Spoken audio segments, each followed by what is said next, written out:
De la liberté, Paul Valéry, si ma mémoire est bonne, disait que c'est un mot qui a trop de sens. Tellement de sens qu'on ne sait plus très bien comment l'utiliser ni quoi en faire. Très souvent, il y a beaucoup de lyrisme, beaucoup d'exaltation même autour de la liberté. Éluard, liberté, j'écris ton nom. Je crois qu'au lieu de cette image noble mais extraordinaire, il faut opérer sur l'idée de liberté une sorte de déflation. Après tout, le mot veut dire deux choses distinctes qu'on peut expliquer assez simplement. Premier sens, un pouvoir de choix.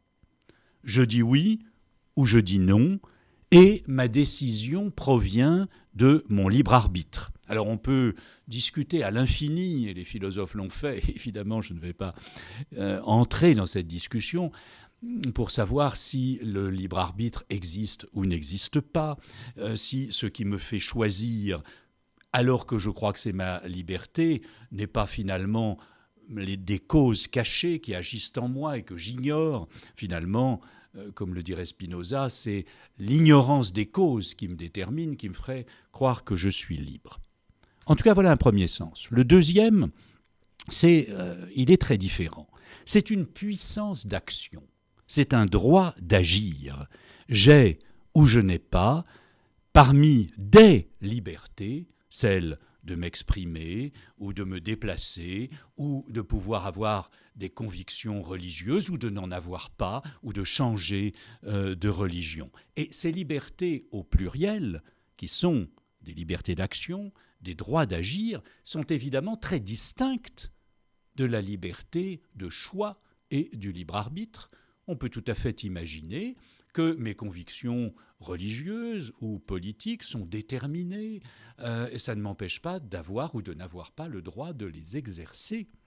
Et donc, la grande différence aussi, c'est que autant la question de la liberté de choix et du libre arbitre est finalement indéterminée, peut être rouverte et discutée à l'infini, autant la question des libertés d'action se vérifie dans les faits. A-t-on le droit ou pas de dire ceci ? A-t-on la possibilité ou non de faire cela ? En fonction de la législation ou en fonction des droits de l'homme ou en fonction de l'éthique de conviction que l'on a. Mais cette liberté, si elle nous est refusée par des lois, cette liberté d'action et d'agir, alors évidemment, il faut la prendre au risque de la transgression. Vous voyez bien que liberté, finalement, ça n'est pas si mystérieux.